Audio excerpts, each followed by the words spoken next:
AI 速看海贼王是种什么感觉？好家伙，不久前海贼王官方公布了漫画单行本105卷的发售纪念视频，这次是以贝加庞克的大脑胖克洛克斯的视角，回顾了草帽一伙至今的所有重大时刻。整个宣传片都是非常独特的电子游戏故障风，那些像素小人一下子就把我的回忆拉回到了 FC 时代。但比起画风，更有意思的还是这次宣传片透露的一些剧情细节，还涉及到了古代兵器，一起来看看吧。画面开头是一个老式显示器开机的画面。这种 CRT 显示器风格应该80后的小伙伴比较熟悉，上面的标题也用了像素风格字体。草帽一伙的记录，作者署名胖克洛克斯。第一幕就是橡胶果实，显示13年前红发海贼团抢走了这颗未知的恶魔果实，后来被门奇弟路飞吃下，所以这里电脑是认为红发海贼团当时并不知道这颗果实的来历。下一幕就是东海风车村，草帽海贼团正式出道，但目前只有王路飞一人，同样是像素风格的小人，然后就捡到了史上最超值的新手村伙伴罗罗诺亚索隆，19岁，身高178公分。第二个伙伴是娜美，18岁，169公分。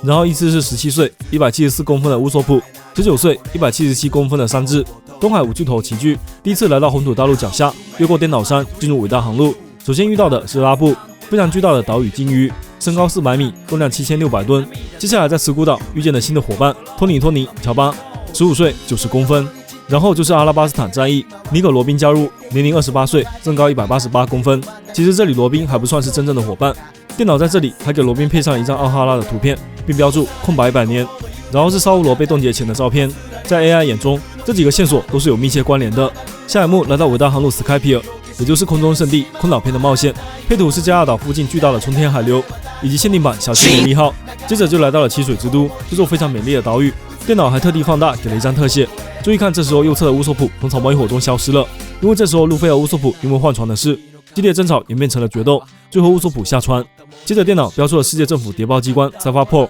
共10个等级，前来执行水之都任务的只是仅次于 CP0 的 CP9， 然后列出了几个主要人物的名字，斯班达姆、罗布鲁奇、卡库等等。这里罗宾也从右侧的草帽一伙中消失了，被带去了司法岛。然后就是震惊世界的司法岛事件，海列车一飞冲天，路飞2档觉醒，右边还真用了类似汽车挂档的标记。突然画面中弹出一个红色警告，即是屠魔令发动。进入决战阶段，路飞又发动了3档，巨人之拳将陆奇轰飞。事件结束后，罗宾归队，重新出现在了右侧列表中。下一幕，3年号建造完毕，法兰奇以船匠身份加入，34岁，身高225公分。乌索普也在出航的最后时刻向伙伴们道歉，重新回到了草帽一伙。下一幕，恐怖3维帆船岛篇，布鲁克加入，88岁，身高266公分。然后就到了香波地群岛，路飞引发了天龙人事件，所有赶来的黄猿、藏头丸、和平主义者以绝对碾压的实力将草帽一伙逼入绝境。最后大雄用做出果实的能力，将每个人派向不同的岛屿，草帽一伙就此分散。屏幕上打出了清楚的字眼，感觉这胖可洛克斯很不友善啊。接下来路飞开启了单人副本，潜入了大监狱推进层，从第1层打到了第6层。右边密密麻麻的是越狱囚犯的名单，巴基、加尔蒂诺、冯克雷、达兹波尼斯、伊万科夫、克洛克达尔、郑平等等，还包括了后来加入黑屋子海贼团的几个人。下一幕就是顶上战争了，草帽一伙中只有路飞参与了这次大事件。屏幕上打出了当时的4皇：爱德华、纽盖特、夏洛特00、凯多以及香克斯。镜头一转，画面打出无信号，意思是草帽一伙2年间修行的情况，胖格洛克斯并没有获得情报。接着画面就来到了愚人岛的龙宫城，草帽一伙已经重新集结完毕。仔细看像素小人的话，还能发现他们都换上了2年后的皮肤。然后重头戏来了，愚人岛篇尾声，罗宾和尼普顿谈话时聊到了3大古代兵器的秘密。这时候胖可洛克斯的屏幕上也显示出了3大古代兵器的模糊图像，原本就是像素风，这下更糊了，就离谱。从左往右依次是普鲁托、乌拉诺斯以及波塞冬。海王已经确定是白星公主，碎片图像中隐约可以见到白星的头发和颜色，而天王似乎是一大片桃红色，冥王则是有一些湛蓝色。我们现在已经知道冥王在和之国底部，但是不是泡在深海中还没有结论。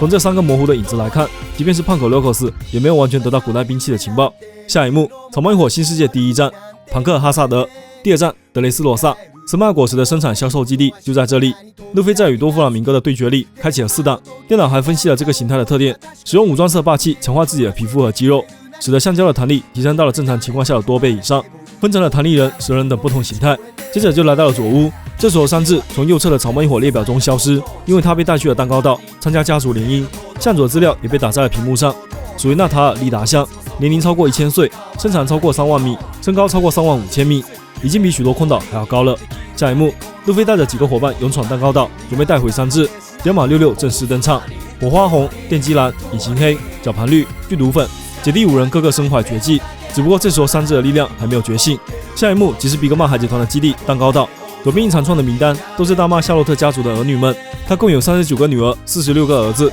分析这一长串名单可以给 CPU 干烧。三只最后顺利归队，重新加入草帽一伙。路飞在这次事件中挑战了11倍里的强敌夏洛特卡拉库利，使用了新形态4打蛇人。下一幕就来到了和之国，屏幕上显示出拒绝访问的字眼，还有好几串乱码，应该是指和之国的闭锁，无法获得情报。证明在最后的决战中正式加入草帽一伙，年龄46岁，身高301公分。而路飞也终于在被凯老师的反复教学中觉醒了新的力量——动物系人人果实幻兽种尼卡形态。胖狗洛克斯还给这股力量加了段注释：太阳神尼卡又被称为解放的战士，身体拥有橡胶的特质，能够以各种不可思议的方式进行战斗，并将欢笑带给世人。觉醒后，能力者的橡胶身体将会得到更加强劲的力量和自由度，被称为世界上最乱来的能力。下一幕武打名场面，橡胶巨人暴踩巨龙凯多，不过这招并没有奏效。镜头一转，浮现出4皇名单：夏洛特、00、凯多、香克斯以及马谢蒂、第7。和之国大决战后，2名老4皇被拉下马，巴基和门奇蒂路飞成为新的4皇。屏幕弹出此时新世界各大势力的主要人员名单，从五老星、海军大将到4皇海贼团、10日工会、革命军、草帽一伙以及罪恶猎世代，这些就是目前舞台的主角们。